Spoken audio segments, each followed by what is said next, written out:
Tere, armsad kuulajad ja vaatajad, mina olen Kristiina Metsala. Ja mina olen Naatan Metsala. Ja see on meie podcast Vaheajaam, kus me räägime kristlikust elust, usust, jumalast, meie kogemusest usueluga ja kõigest sellest. Täpselt nii. Ja tänases osas. Tänases osas. Kas sul on ka mõnikord intrat tehes nagu hirm, et sa ütled oma enda nime valesti või? Sest mul vahete vahel on. Aga tänases osas räägime otsuste tegemisest. Väga huvitav, väga vajalik, me kõik teeme otsuseid ja et tegelikkuses meil on kõigil ju elus hästi palju valikuid, mida me peame tegema nii igapäevaelus kui ka laiemas pildis on ju. Et meil on mingisugused suured otsused ja siis meil on mingid väikesed otsused, meil on mingi suure kaaluga otsused ja väikse kaaluga otsused on ju. Ja siis me peagi see võrgustik otsuseid ja nende tagajärgi on tegelikult hästi tihe ja me kõiki kindlasti ei näe. Ja see ongi ka koht, kus me tegelikult õpime Jumala poole nagu lootma, sellepärast, et me lihtsalt ise ei tea, me oleme piiratud oma teadmistes. Ja proovime enda parimat, ma tahaks loota. Aga me peame aru saama ka sellest, et Jumal on meile esitanud kutse ja ta on andnud meile mingisuguse eesmärgi ülesande. Ta meile öelnud, et mina arvan, et sinu elu võiks olla selline. Ja selle keskel Jumal annab meile tegelikult hästi palju vaba ruumi. Ja ta ütleb meile ka, et ma just kuulasin üks jutlust, ta ütles väga kenasti, et see on natuke nagu lastega mängimine. Kui sa ütled oma lapsele, et mine mängi kuskil, ja siis see on väga nagu ei huvita, kas ta mängib elutoas või ta mängib õues või ta mängib magamistoas. Et Jumal väga tihti mõnede kohtade peal meie elus teeb samamoodi, ta ütleb, et mine ole või mine tee, mine käitu õigesti, talita oma eluga nii, et see on minu seaduste kohane. Aga ta alati ei ütle meile kõikide asjade kohta ette, et näed, et mine täpselt sinna või tee täpselt seda, on ju. Sest seda juhtub ka, need momente on. Aga väga palju ta tahab, et ka meie õpiksime ise mõtlema, ise vastutama, ise tegutsema, ise kandma nagu oma elu ja esindama ka teda selle keskel kõige nagu õigemini, on ju. Ja mulle tundus see väga hea nagu loogika, kuidas Jumalat nagu mõtleb tegelikkuses mingites asjades. Ja selle kõige keskel Jumal on väga alandlik, ta ei sunni. Ta kunagi ei sunni. Kusjuures isegi ka teenistuses olijaid inimesi, kes on pastorid, kes on 50-60 aastat teenid teda, terve elu olnud. Ta ei pane kunagi nendele nagu püssi otsa, et ta ütleb, et nüüd teed nii, on ju. Ta alati annab valikuvabaduse, et mina tahaks, et see teeks niimoodi, aga valik peab olema sinu. Ja see on ka üks väga suur oluline asi, mida me otsustamisel keskel peame kohe aru saama ja kohe alustama sellest otsast, et teadma, et meil on alati vaba tahe otsustada nii, nagu meie heaks arvame, aga Jumal alati tahab, et me valiksime tema kasuks. See on kõige olulisem asi, mida teada. Ja,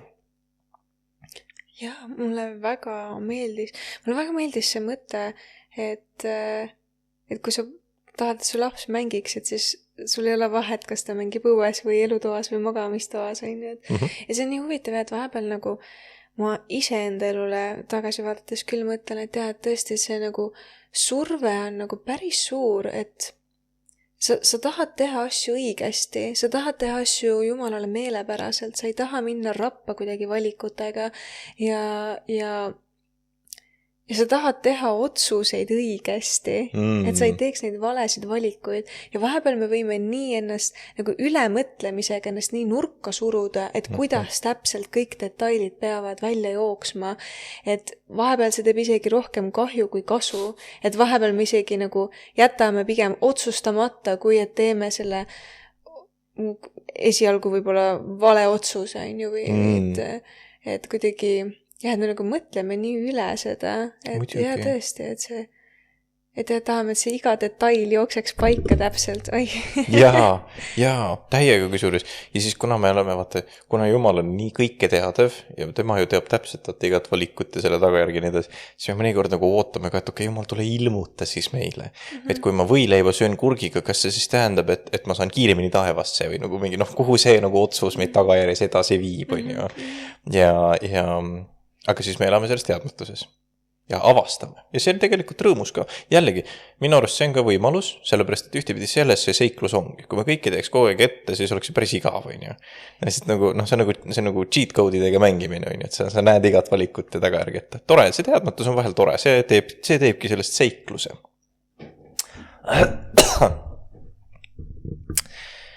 Aga Me oleme tänase osa jaotanud erinevateks peatükkideks ja me tahaks natuke rääkida erinevat tüüpi otsuste tegemisest.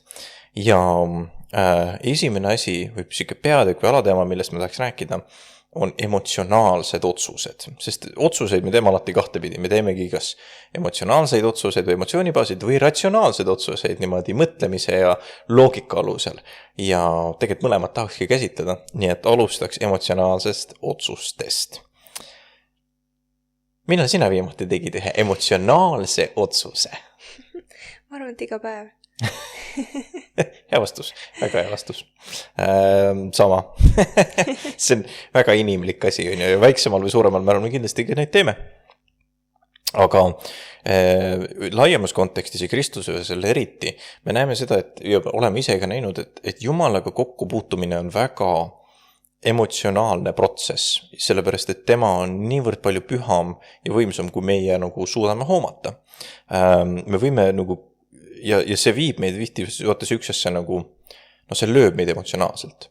Ja ma olen avastanud, et isegi hiljem Jumalaga kohtudes, kui sa oled juba harjunud sellega, see ei muutu vähem emotsionaalselt võimsaks kogemuseks, sa õpid lihtsalt ise oma emotsioone selle keskel paremini haldama. Esimesed korrad, kui sa võimsalt Jumalaga kokku puutud, siis sa nagu, sa nagu foldid, on ja sa nagu murdud lihtsalt selle keskel enam-vähem, sest Jumal on nii lähedal.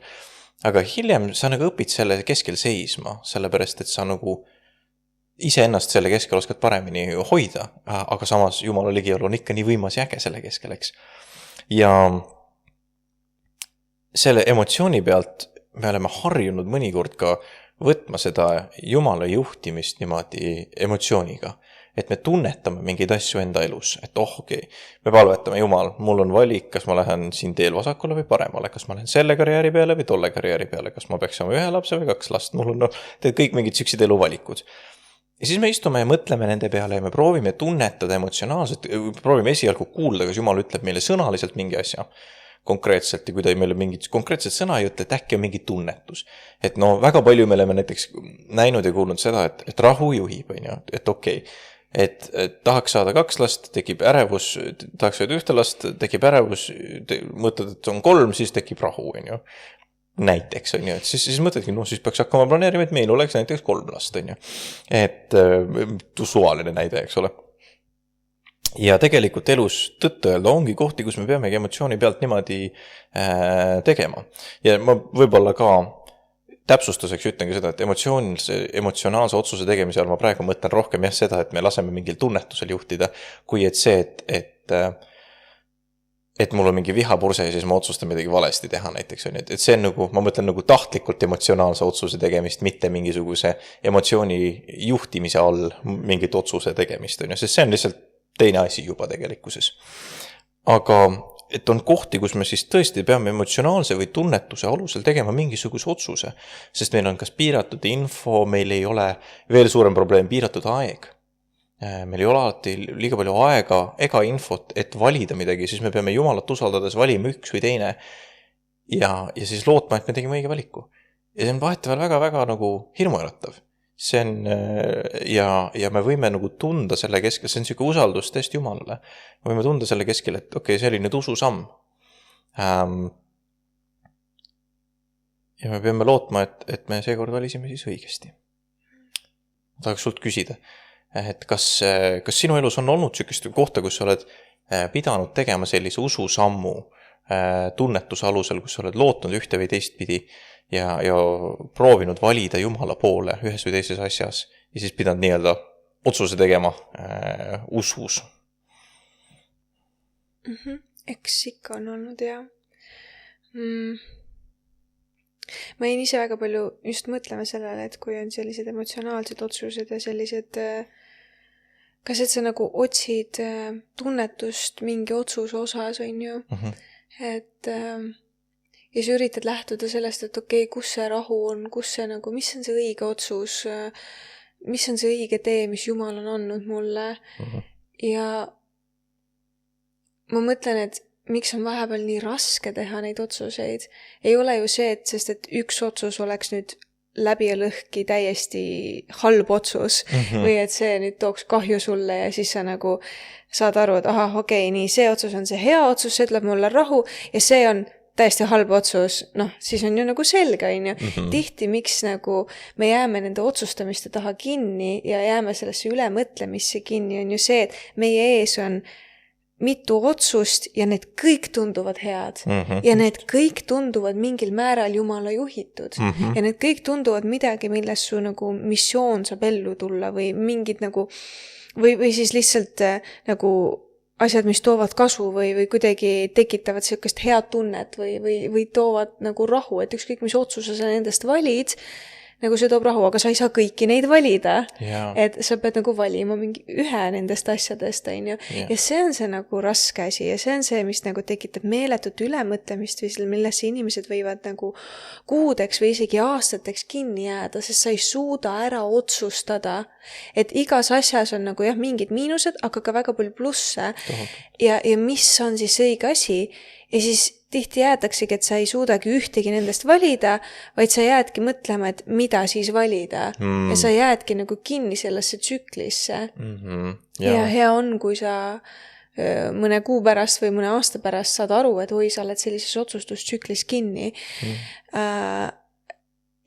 Ja üks parimaid soovitusi, mida mina olen saanud, on see, et mida mulle mu mentor õpetas, oli see, et kui sa oled sellise nagu risttee peal, et kuhu minna ja mis otsus valida ja et nagu kõik tundub okei, kõik tundub nagu oleks Jumala valitud, aga sa ei suuda lihtsalt ära otsustada, et sul ei ole nagu kindlat tunnetust, et vot nüüd ainult see tee on see õige tee, on ju.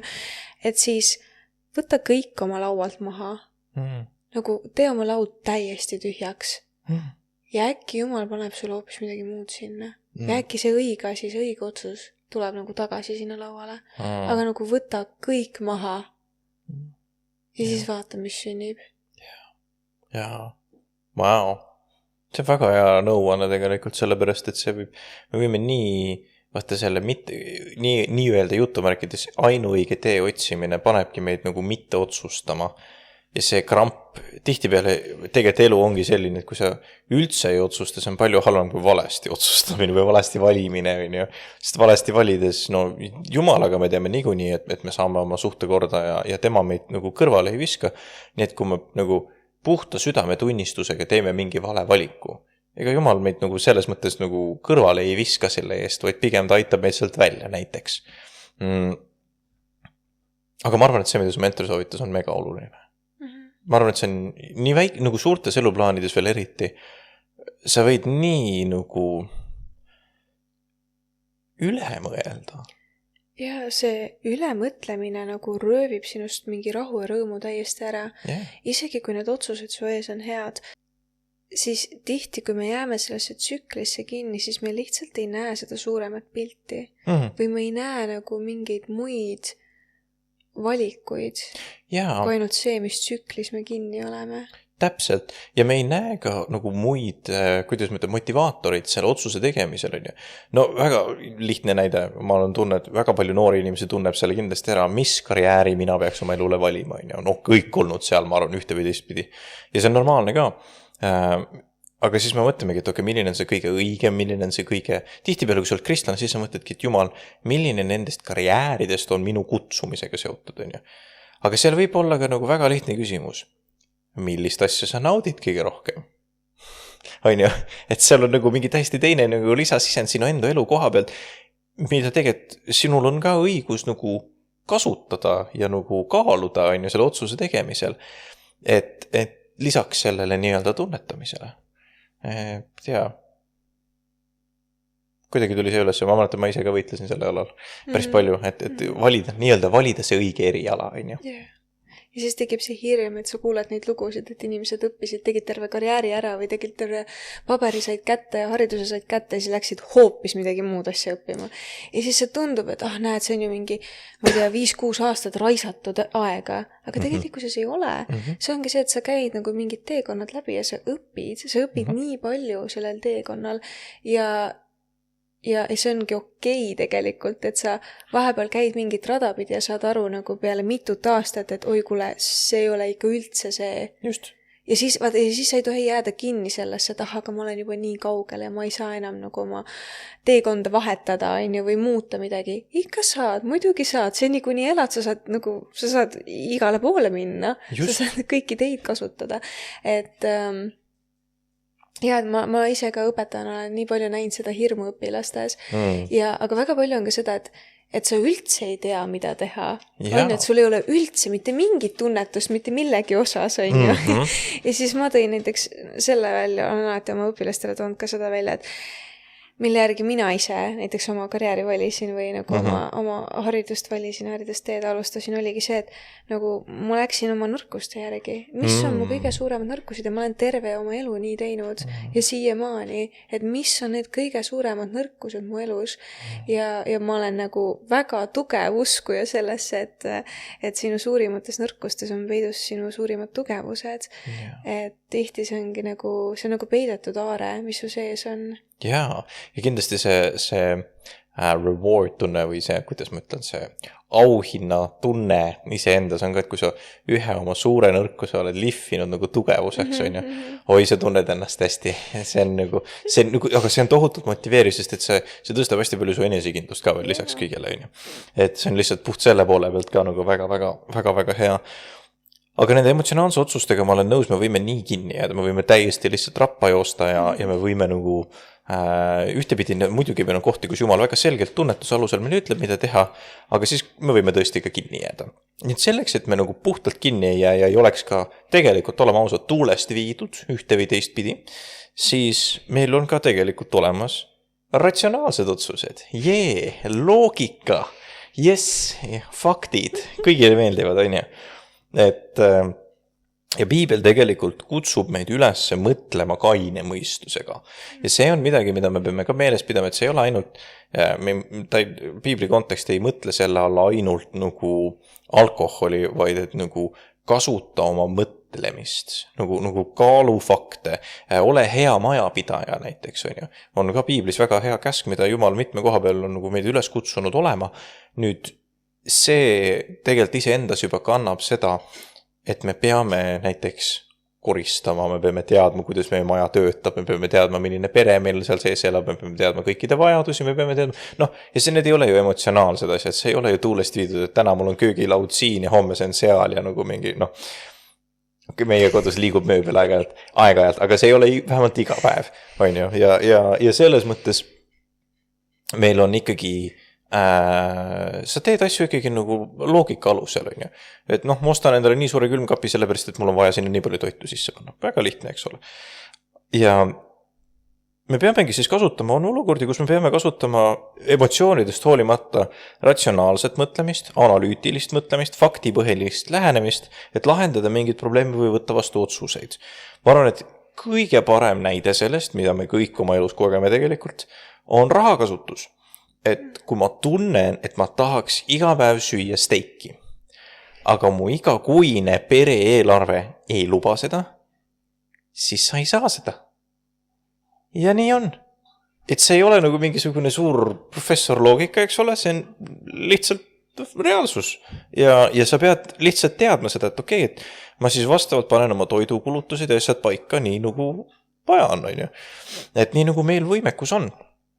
Ja tegelikult me mõtleme väga tihti usku nii emotsionaalseks, et me kaotame ära selle ratsionaalse mõtlemise Piibli sees ka. Ja me läheneme usule puhtalt emotsionaalselt. Aga tegelikult on tohutult oluline, et me mõistame, saame aru nendest asjadest, mida Jumal ja Jeesus on meile rääkinud kaugemale kui lihtsalt emotsionaalne kogemus. Me peame aru saama, et Piibel ja päästetud saamine näiteks annavad meile ka mingisuguse vaimse, juriidilise aluse ja vabaduse patust, millega kaasneb ka suur hulk eeliseid. Et ma toon nagu selle näite, et kui Jumal on öelnud sulle, et su patud on sulle andeks antud, siis see ei ole niimoodi, et sa istud ja mõtled selle peale, et ma täna tunnen, et on ja homme enam nagu ei ole. Siis see on nagu fakt, et sinu patud on sulle andeks antud. Need on möödas, vana on nüüd möödas. Ja need asjad enam ei pea sind mõjutama. Ja see ei ole üldse emotsionaalne. see on nagu lubadus, noh, me peame seda kohtlema ka kui nagu leping, midagi nii tugevat ja kindlat nagu leping. Et sellel on emotsionaalne taga nagu järg ja võimekus, sest et see on meile nii võimas asi, aga selle sisu on ju tegelikult puhtalt ratsionaalne küll. Ja me peaks nagu seda ka teadma selle kõige keskel.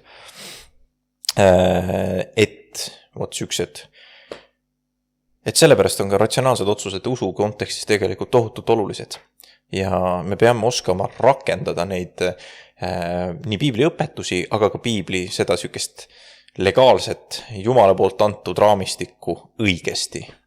Et kui meil on antud meelevald, siis see ei ole, siis me kohtlemegi seda jällegi mitte emotsiooni põhjal, vaid sükse lubadusena, et meil on antud meelevald, eks ole.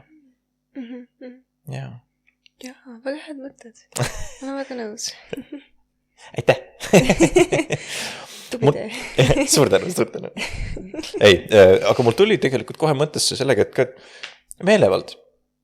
See on minu arust ka muide usu kontekstis tohutult oluline asi, millest me võib-olla peaks korra rääkima ka. Siis me mõtleme seda, et kui me palvetame inimeste eest, et keegi saab terveks, inimene saab vabaks, ta tuleb päästele, ahelad langevad, siis me siit kindlused kukuvad ümber, siis kui meie palvetades tunneme ennast emotsionaalselt õigesti. See on vale. Ilmselt üldsegi mitte. Need asjad juhtuvad siis, kui meie palvetame ja Jumala vaim tuleb ja teeb need asjad korda. Meie asi on minna ja palvetada ja see on tegelikult ongi üks nendest ratsionaalsetest otsustest. Et see ei ole kunagi väga, mõnikord tuleb mingi tunnetus palveta selle asja eest, on ju. Aga tihtipeale, kui keegi ütleb, et kuule, kas sa võiksid palvetada minu eest, siis sinu ainus nagu vastus on, jah, ma hakkan palvetama. Ja kui Jumal tuleb ja teeb midagi, siis Jumal tuleb ja teeb midagi. Aga sa ei saa Jumalat nagu, ja see palvetamise puhul ongi oluline ka see, sa ei saa Jumalat purki panna, me ei saa tunnetusega, karjumisega, emotsiooniga kuidagi Jumalat sundida rohkem töötama. Meie saame alandlikult paluda, et Jumal tule ja luba, et sinu vaim palun tuleks ja teeks midagi. Looks mingi korrad, parandaks, tervendaks, mis iganes vaja on inimesel täpselt sellel hetkel. Aga et ka see tegelikult enda sees ei ole emotsionaalne kogemus või emotsionaalne otsus, ma tahaks öelda. See on pigem, see võib sündida kaastundest, armastusest, inimeste vastu, muidugi. Aga see jällegi see otsus ise on lihtsalt jah või ei, ma lähen või ei lähe. See on nii sike, ma lähen ja palvetan ja vaatame, mida Jumal teeb. Jah. Jaa, ma olen väga nõus su mõtetega, sul on väga head mõtted täna. Pidandab iga osa. Aga jaa, see on huvitav, et vahepeal sa nagu käid Jumala väes ja sa ütled asju välja meelevallas niimoodi, et sa isegi ei pruugi tunda mitte midagi. Aga et sa nagu saad aru, et mingite asjadega sa pead olema kuidagi nii jäärapäiselt Jumala ees, kuni need asjad saavad lahti murtud. Ja sa isegi ei pruugi tunda mitte midagi. Ma mäletan, ma palvetasin ühe inimese ees, kes oli nagu väga siukses väga augus omadega ja väga nagu nii meeletult igatses abikaasat endale ja ta oli juba vanem ka ja nagu ma nagu tundsin seda meeletut valu tema sees ja tavaliselt ma kunagi ei palveta päris niimoodi, et Jumal nagu nüüd tulgu abikaasa, aga see meeletu valu nagu palveajas, nagu ma tundsin tema seda valu ja ma lihtsalt nagu ütlesingi, et Jumal, nüüd on aeg, Jumal, nagu nüüd on aeg, saada see inimene talle. Saada tema abikaasa nüüd. Jumal, ma ütlen, ma ei mäleta täpselt, kuidas ma palvetasin selle eest, aga ma kuidagi ütlesin, et ma ütlen nagu Jeesuse Kristuse nimel. Palun. Ja ma täpselt ei mäleta, kuidas ma seda ütlesin, aga nagu ma teadsin, et see sai nüüd nagu välja öeldud. Ja siis ma pärast niimoodi kahetsesin, et ma ütlesin, issel küll, kuidas ma ometi nagu niimoodi, et nagu, see nagu inimene nuttis täiesti ja nagu tema oli, läks nüüd ootusega ära, on ju. Ja siis ma mõtlesin küll, et issel küll, see on vist tõesti see üks kuidagi, või see on nii tundlik asi nagu, millest niimoodi palvetada, on ju. Ja lihtsalt see kontekst on see, et sa ei tohi ju kunagi lubada midagi niimoodi. Jaa, täpselt. Aga nagu too hetk, ma isegi nagu, ma ise ei tundnud nagu niimoodi, et asi oleks nagu meelevallas öeldud niimoodi, aga ma nagu tundsin tema valu. Ja nagu selle läbi nagu palvetasin ja nagu palusime Jumala ees. Ja siis läks natuke aega mööda ja nüüd ongi kaasa. Ja see on nii naljakas, nagu... Ja see on iga kord olnud niimoodi, kui ma olen palvetanud kellegi eest, kes on nagu väga igatseb abikaasat endale. Ja, aga ma ei tee seda nagu niimoodi, et ma nüüd kogu aeg käiks ringi ja palvetakski, see on ka ainult mõned korrad olnud, kus ma olen palvetanud selle eest. Tahtsin öelda teenistusena, mitte teenusena. Teenistusena, jah. Aga see on jah, lihtsalt... Ja alati sa ei pruugi nagu ise tunda mitte midagi, aga ma arvan, et selles on nagu mingisugune võlu, kui sa oled nii äärapäiselt Jumala ees. Et palve anumisega me peaksime nagu lähenema Jumalale ja päästele tegelikult ka, et noh, see viitab ikkagi nagu pidevale tegevusele, ja et kui me juba selle kohta peaksime palve anumisega nagu tegelikult suhtuma, siis on ka väga palju muid asju, mida me peaks tegema. Ja kui meie elus ja südames ongi midagi, mis meil on nagu mis nagu tulitab ja me tunneme ja tahame, et kuule, et Jumal, see nüüd muide meie enda otsus ka, ma vean selle asja Jumala ette. Ma vean selle Jumala ette, sest et ma tunnen, et see on õige, ma tahan, et see läheks niipidi ja ma ei jäta järgi. Ma lihtsalt ei jäta järgi ja et Jumal, ma olen nõus seda sinu moodi tegema, aga ma vean selle sinu ette pidevalt, kuni see saab mingi lahenduse. Ja see töötab. Ja väga palju töötab. Ma ütlen kohe, et Jumal ilmselt siis küll alati ei tee asju nii, nagu meie tahame, aga see töötab. Ja me peame nagu õppima seda nagu rakendama tegelikult enda elus ka. Ja mul tuli endal ka nende ratsionaalsete valikute puhul üks väga äge lugu meelde meie mõlema kohta, kus me olime ühe teenistuse teinud ära ja koguduses siis tuli üks perekond meie juurde palvele. Ja me olime just mingi rääkinud vist mingi mitmete inimestega väga erinevatest teemadest ja palvetanud ja me olime põhimõtteliselt juba joped seljas, kõhud väga tühjad, sest et kui sa 2 tundi teenistust teed, siis on ju kõht pärast väga tühi, eks ole, ja väsimus ja kõik. Ja me olime praktiliselt niimoodi ühe jalaga uksest väljas ja siis üks perekond tuli meie juurde, ütles, et kuulge, et siin lapsel on kõrvaprobleemid ja mingi terviseprobleem oli, ma mäletan, ja minu arust see oli kõrvaga seotud. Et äkki te viitsite palvetada. Oli kurt ühest kõrvast. Ta oli juba peaaegu kurdiks jäämas ühest kõrvast. Jah, ta oligi kurkus ühest kõrvast. Just, sul on õigus. Ja ma mäletan seda, et ma ütlen täiesti ausalt, suht mööda minnes tegin seda. Et me nagu olime seal kõrval, panime käed peale, ütlesime, et jah, et Jeesuse nimel kõrv mingi lahti, kõik on hästi ja saab terveks, aamen. Ja siis me läksime sööma, sest et väsinud. Ja järgmine nädal see perekond tuli meie juurde, ütles, et kuule, ta ei ole enam kurt ja arstid ei saa aru miks, et aitäh teile ja tänu Jeesusele.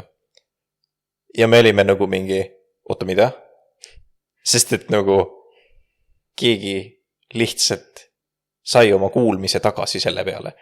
Et seal oli, minu jaoks seal oli nagu 0 emotsiooni seotud. Ja ma mäletan, et ma vist palusin ka seda, et nad saaksid õige arsti juurde, kes nagu hindaks ja ma mõtlesin, et küll arstid äkki midagi saavad teha. Ei, Jeesus tegi. ja jällegi üldse mitte seotud, me vist mõtlesime oma peas, et millist pitsat võtta umbes on ju, ja nii oli, aga näed, Jumal toimetab ja see on hämmastav.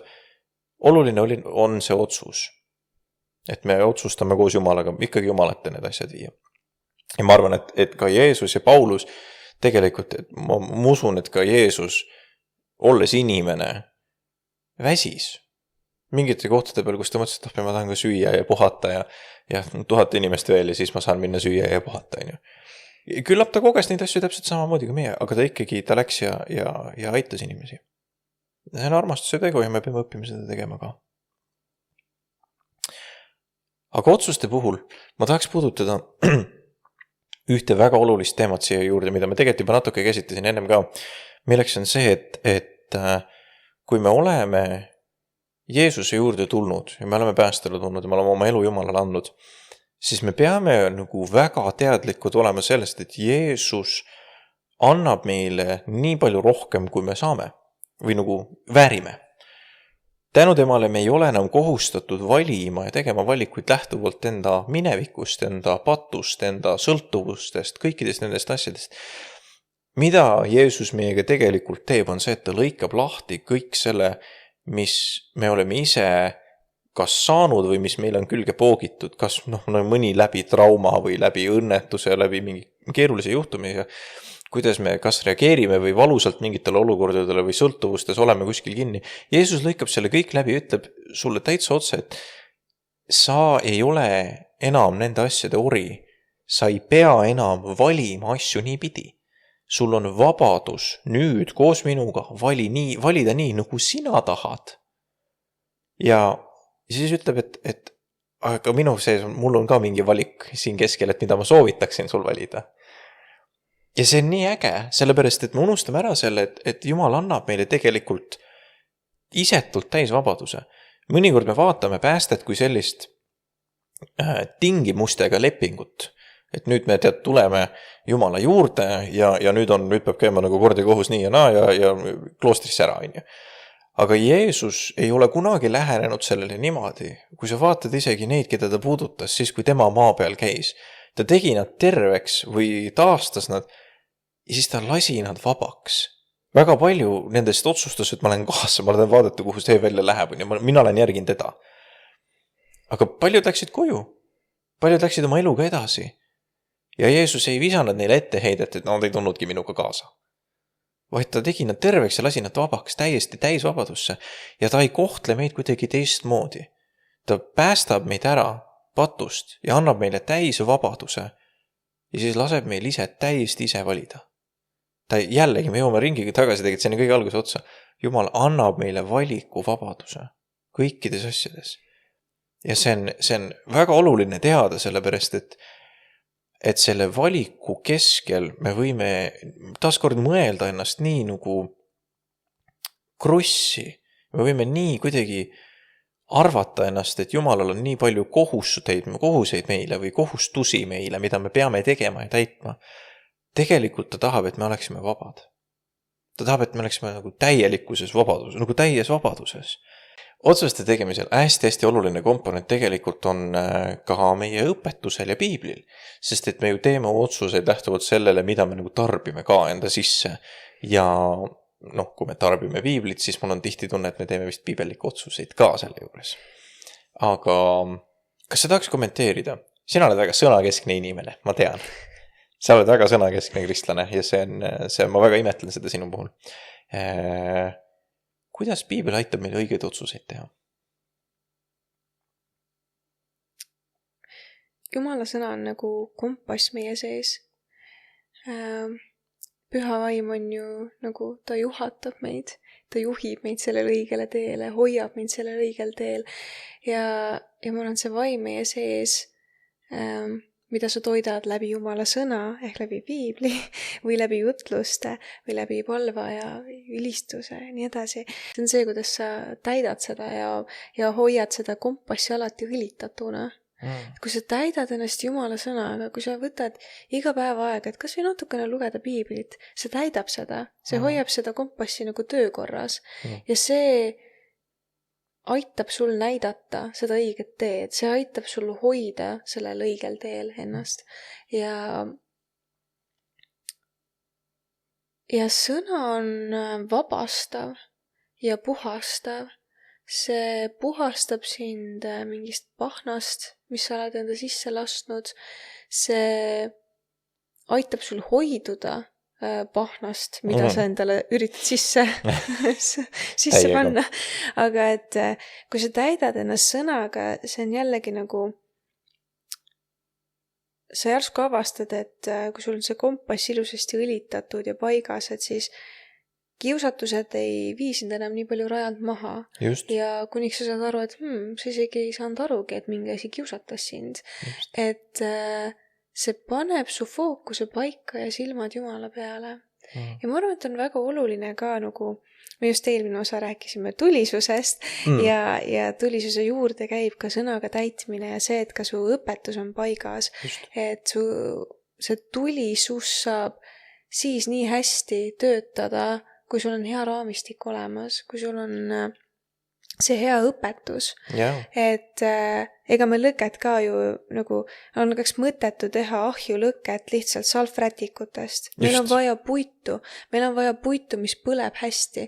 Meil on vaja kvaliteetset materjali, mis reaalselt tekitaks selle, et maja saaks soojaks. Ja ma arvan, et selle jumala tulisusega on ka väga samamoodi, et sul peab olema see hea kvaliteetne pinnas, sul peab olema kvaliteetsed materjalid, et saaks see tulisus olla ja see tulisus püsida. Muidu see on lihtsalt nii lühiajaline asi. Ja hea õpetus nagu loob selle raamistiku ja annab need head materjalid sellele. Jaa, need olid väga head mõtted. Mulle nagu, see on nii hea point ja ma arvan, et see tegelikult aitab otsuste tegemisel täpselt samamoodi kaasa ka igapäevaelus.